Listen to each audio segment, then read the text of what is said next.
झारखंड वार्ता, खबर आम हो या खास पहुंचेगी आपके पास। साक्षी कब्रिस्तान टाटा निज की भूमि नहीं है। जमीन मालिक ने संस्था को जमीन दी। उस समय टाटा कंपनी का अस्तित्व भी नहीं था। उक्त बातें साक्षी कब्रिस्तान कमेटी के संयोजक रियाज शरीफ ने एक प्रेस वार्ता में कही। उन्होंने कहा कि साक्षी कब्रिस्तान विगत 100 वर्षों से अधिक समय से स्थापित है। कब्रिस्तान कमेटी के पास कुल रकबा 3.07 एकड़ एवं खाता नंबर 245 प्लॉट नंबर 1394 नया और RS प्लॉट नंबर 2570 है, जिसमें जमीन की प्रकृति अनाबाद सर्वसाधारण है। यहाँ की पुरानी संरचनाओं के जर्जर होने के चलते उन्हें तोड़कर उसी के जगह पर नए निर्माण जारी है, लेकिन कुछ असामाजिक तत्वों के द्वारा निर्माण कार्य को अवैध एवं असत्य बताकर गलत तरीके से प्रचार प्रसार किया जा रहा है। जबरन इसे विवादित बनाने का प्रयास जारी है। प्रशासन को दिग्भ्रमित किया जा रहा है। शहर के आपसी सौहार्द को बिगाड़ने का भी प्रयास हो रहा है। अतः प्रशासन माहौल न बिगड़े इसलिए पहल करे और मामले का पटाक्षेप करे। उक्त बातें साक्षी कब्रिस्तान कमेटी के संयोजक रियाज शरीफ ने साक्षी कब्रिस्तान कमेटी के ऑफिस में एक प्रेस वार्ता को संबोधित करते हुए कहा। और क्या बोले उन्होंने देखें।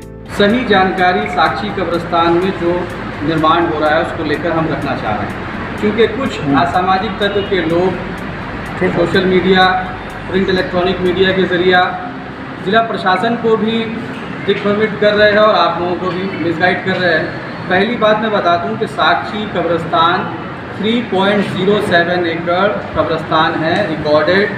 आप इससे पहले का रिकॉर्ड अगर देख ले 64 का या 37 का रिकॉर्ड देख ले, 110 साल पुराना साक्षी कब्रिस्तान है, जिससे मुस्लिम समुदाय की आस्था जुड़ी हुई है। जहां हम अपने घर में जो लोगों का देहांत हो जाता है उनकी बॉडी को वहाँ दफन करते हैं। एक संवेदनशील स्थल है साक्षी कब्रिस्तान। शहर का सबसे पुराना कब्रिस्तान है, जिसके सारे रिकॉर्डेड है, सारे पेपर्स हैं। मैं आपको एक के बाद एक दिखाता जाऊंगा। मैं पहले अपनी बात रख दूं, उसके बाद आपकी तरफ से जो सवाल होंगे वो लिए जा सकते हैं। हमारा प्लॉट नंबर है 1394। मैं रिकॉर्ड के साथ आपसे बात कर रहा हूँ। पुराना प्लॉट नंबर 2570 है और ये टाटा लीज के अधीन नहीं आता है। तो मीडिया पूछे, मीडिया के लोग पूछे, हमसे ज़िला प्रशासन पूछे, ना कि वो लोग पूछे जो खुद ज़मीन कब्जा करके बैठे हैं। अरुण सिंह जैसे लोग हिंदू पीठ बना के कई बीघा ज़मीन कब्जा करके बैठे हैं। क्या उस पर ज़िला प्रशासन एक्शन लेगा? क्या आप लोगों ने सवाल पूछा है कभी इस पर? हमने तो कभी नहीं पूछा। इसलिए नहीं पूछा कि हम नहीं चाहते कि शहर का माहौल ख़राब हो। हम चाहते हैं कि शांति व्यवस्था, लॉ एंड ऑर्डर डिस्टर्ब ना हो। लेकिन यहाँ कहीं ना कहीं साक्षी कब्रिस्तान एक बहुत पुराना कब्रिस्तान है। तमाम लोगों की इससे आस्था और संवेदनाएं जुड़ी हुई है। इसको अगर छेड़ने की कोशिश की जाएगी तो बहुत गलत होगा। ज़िला प्रशासन इसको गंभीरता से ले और इस मामले को जितनी जल्द होता है निपटारा करे। आसानी से उसका क्रियाक्रम जो भी होता है अनुष्ठान मुस्लिम समुदाय के हिसाब से किया गया।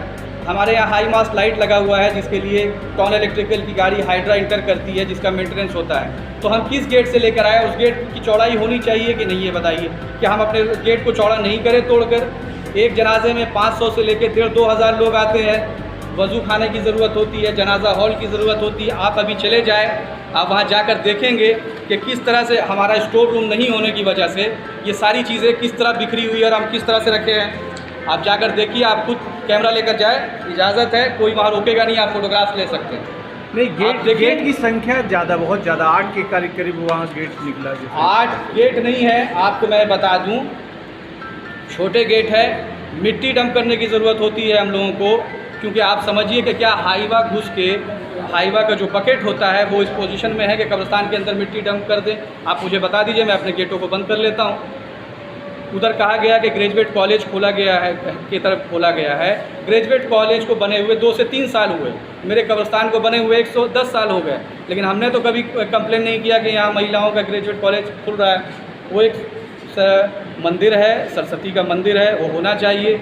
हाँ, ये वही ग्रुप है जिन लोगों ने पास्ट में वहाँ अतिक्रमण कर, मूर्ति रख कर मंदिर बनाने की कोशिश की और ज़िला प्रशासन ने उसको हटाया है। मैं समझता हूँ कहीं ना कहीं उसी का एक्शन का रिएक्शन ये नज़र आ रहा है मुझे। तो मेरी बात पूरी हो गई। अगर आप लोगों की तरफ से कोई सवाल हो तो एक चीज़ बताइए कि वहाँ मैंने पहले कुछ दुकान वगैरह भी था क्या? मैंने तो इसीलिए आपको फोटोग्राफ्स दिखा दिया कि ये सारी चीज़ें आप देखिए।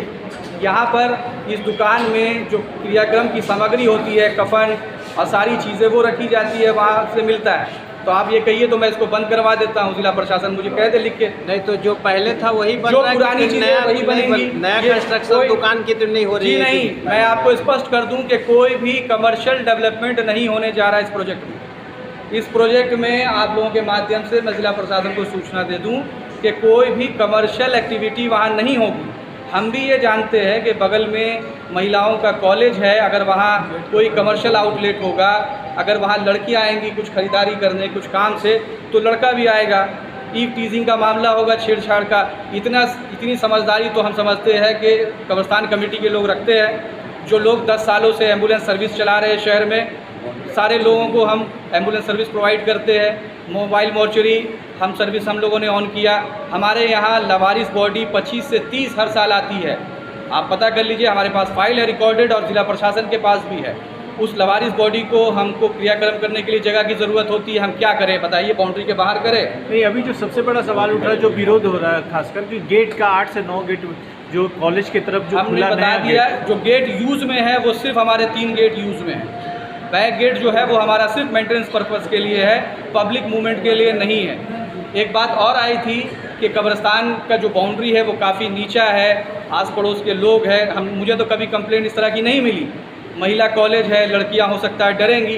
पूरे 3 एकड़ का कब्रिस्तान साक्षी कब्रिस्तान कमेटी ने अपने कम्युनिटी से कंट्रीब्यूशन लेके पूरा बाउंड्री 4 फीट 4.5 फीट हमने ऊंचा कर दिया। अगर कोई कहता है कि बाउंड्री की ऊंचाई कम है तो आप जाके चेक कर सकते हैं। और इसमें कोई हमको सरकारी फंड या ज़िला प्रशासन हमको कोऑपरेट नहीं करता। जिस तरह बर्निंग घाट्स में फार्निश या लकड़ियाँ या दूसरी सामग्री सरकार या प्रशासन के द्वारा दी जाती है, कब्रिस्तान में एक मुट्ठी मिट्टी भी हमको नहीं दी जाती, ना हमको उसकी ज़रूरत है।